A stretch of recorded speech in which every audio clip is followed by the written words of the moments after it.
Hello friends, मेरा नाम राकेश वर्मा और मेरे यूट्यूब चैनल पे आपका स्वागत है। दोस्तों, आज के वीडियो में जानेंगे अति लघु उत्तरीय प्रश्न जो मध्य प्रदेश और अन्य राज्य सेवाओं की मुख्य परीक्षा के लिए महत्वपूर्ण है। तो चलिए देखते हैं। सबसे पहला प्रश्न लेते हैं, चारवाक संप्रदाय क्या है? तो चारवाक एक भौतिकवादी संप्रदाय है जो चार तत्वों पृथ्वी, जल, अग्नि, वायु आदि के अलावा किसी अन्य पदार्थ की सत्ता को स्वीकार नहीं करता। यह अनिश्वरवाद, सुखवादी, नास्तिक, प्रत्यक्षवादी संप्रदाय है। इसका प्रसिद्ध वाक्य है, प्रत्यक्षमेव प्रमाणम, अर्थात यह प्रत्यक्ष को ही प्रमाण मानता है। अगला क्वेश्चन है, त्रिपिटक। तो त्रिपिटक बौद्ध धर्म के आधारभूत और मुख्य ग्रंथ हैं जिनमें बौद्ध धर्म के उपदेशों का संकलन है। यह मुख्यतः तीन है। पहला है विनय पिटक, इसमें बौद्ध संघों के लिए अनुशासन तथा नियमों का संकलन है। दूसरा है सुत्त पिटक, इसमें बौद्ध भिक्षुओं और श्रावकों के आचरण संबंधी नियम है। और तीसरा है अभिधम्म पिटक, इसमें बौद्ध धर्म के दार्शनिक सिद्धांतों का संकल्प है। और त्रिपिटकों की जो भाषा है वह पाली है। तो अगला क्वेश्चन, इब्न बतूता के बारे में बताना है।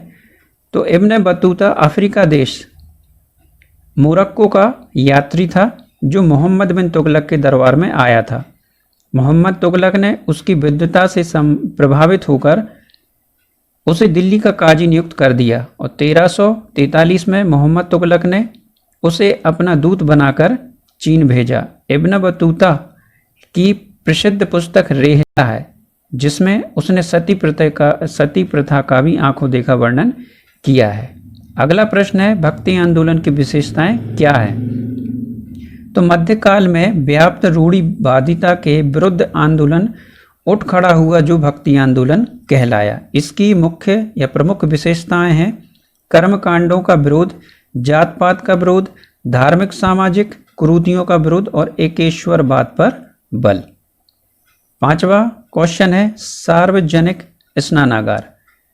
तो मोहनजोदड़ो की खुदाई से एक विशाल स्नानागार प्राप्त हुआ जो एक विशाल भवन के मध्य में स्थित है। स्नानागार का जलाशय आयताकार है। यह 39 फीट ऊंचा व 8 फीट गहरा है। इसमें चारों तरफ सीढ़ियां बनी हुई हैं और जलाशय की दीवार पर फर्श और हल्की ईंटों का बना हुआ है। जलाशय में जल निकास की समुचित व्यवस्था की गई है।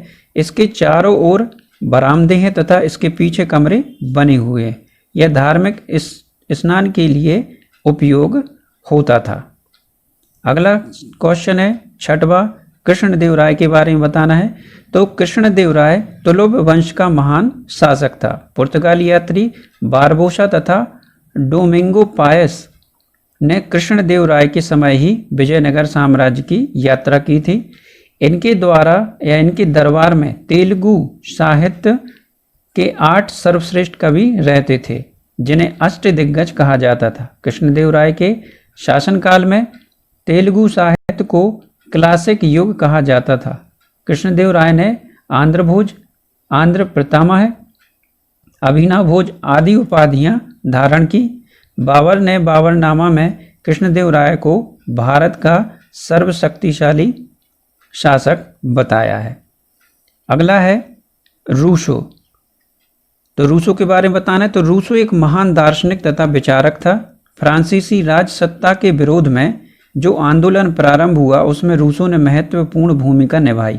उन्होंने फ्रांसीसी क्रांति के प्रस्फोट में अग्रणी भूमिका निभाई।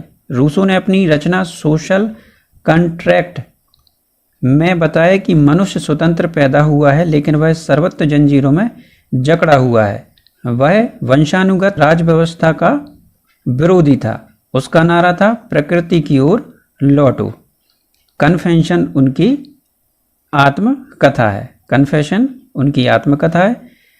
अगला है, सहायक संधि प्रणाली क्या थी? तो सहायक संधि प्रणाली लॉर्ड बेलेजली की साम्राज्य विस्तार की एक योजना थी। सहायक संधि स्वीकार करने वाले राजा पड़ोसी राज्यों से मित्रता व संबंध नहीं रख सकते थे। इस संधि के तहत कोई भी कार्य ब्रिटिश रेसिडेंट की अनुमति के बिना नहीं कर सकते थे। सहायक संधि प्रणाली को सर्वप्रथम हैदराबाद के निजाम ने स्वीकार किया। इंदौर की होलकर रियासत एकमात्र ऐसी रियासत थी जिसने सहायक संधि स्वीकार नहीं की। अगला है औद्योगिकरण क्या है? तो भारतीय उद्योगों, लघु और कुटीर को ब्रिटिश साम्राज्यवादी नीतियों जैसे 1813 की मुक्त व्यापार की नीति भारत के कच्चे माल कपास को सीधा इंग्लैंड भेजकर वहां की मशीनों से निर्मित वस्तुओं को भारतीय बाजारों में लाने से भारी नुकसान हुआ और धीरे धीरे इन भारतीय उद्योगों का पतन होने लगा। यही औद्योगिकरण कहलाता है। पुराने उद्योगों को नष्ट कर नए उद्योगों की स्थापना न करना भी औद्योगिकरण है। अगला है राजा भोज के बारे में बताना है। तो राजा भोज परमार वंश का सबसे पराक्रमी और कीर्तिवान सम्राट था। उसने अपने कार्यों से परमार वंश का महत्व तत्कालीन राजनीति में बहुत अधिक बढ़ा दिया था। भोज परमार शासक सिंधु राज का पुत्र था। भोज का साम्राज्य पूर्व में कलिंग, उत्तर व पूर्वोत्तर में संपूर्ण उत्तर प्रदेश व बिहार के कुछ भाग, पश्चिम में लाट तथा उत्तर पश्चिम में मेवाड़ तथा मारवाड़ तक विस्तृत था। राजा भोज केवल एक योद्धा ही नहीं बल्कि महान विद्वान व प्रकांड पंडित भी थे। उन्होंने लगभग 23 ग्रंथों की रचना की थी। भोजपुर भोपाल नामक नगर उन्होंने ही बनाया। अगला है तारीख ए फिरोज शाही के बारे में बताना है। तो इस ग्रंथ की रचना जियाउद्दीन बरनी ने फारसी में की थी। इस ग्रंथ में बलबन के सिंहासन पर बैठने से लेकर सुल्तान फिरोज तुगलक के प्रारंभिक 6 वर्षों तक की घटनाओं का वर्णन है।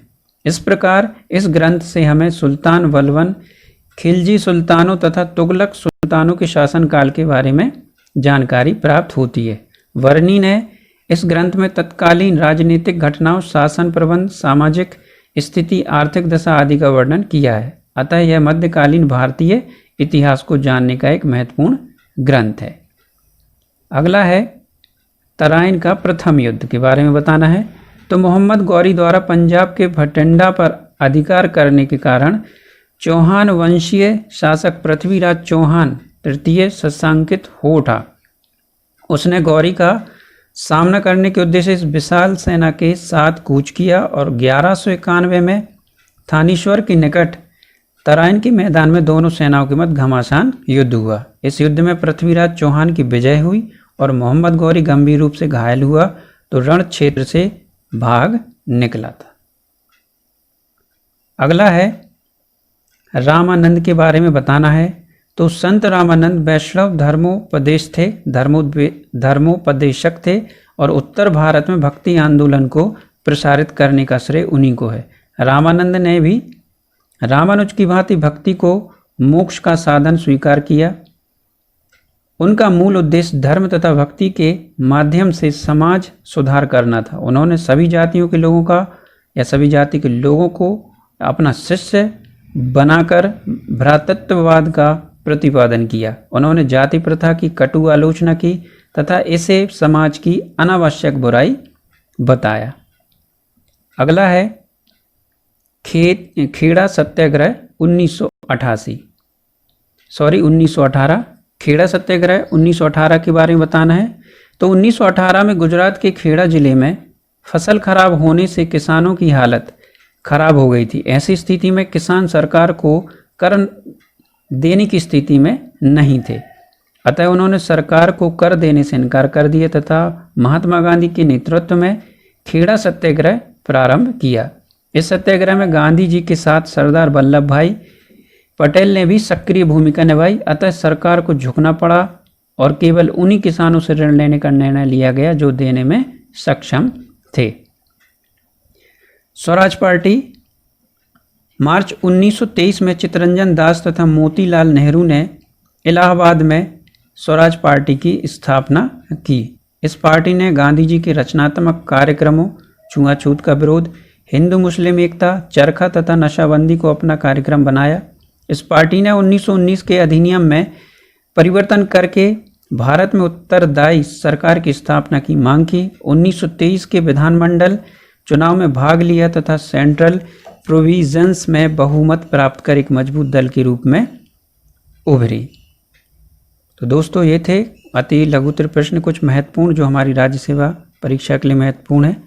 तो दोस्तों वीडियो अच्छा लगा हो तो लाइक करें, अपने दोस्तों के साथ शेयर भी करें और मेरे चैनल को सब्सक्राइब करना ना भूलें। Thank you.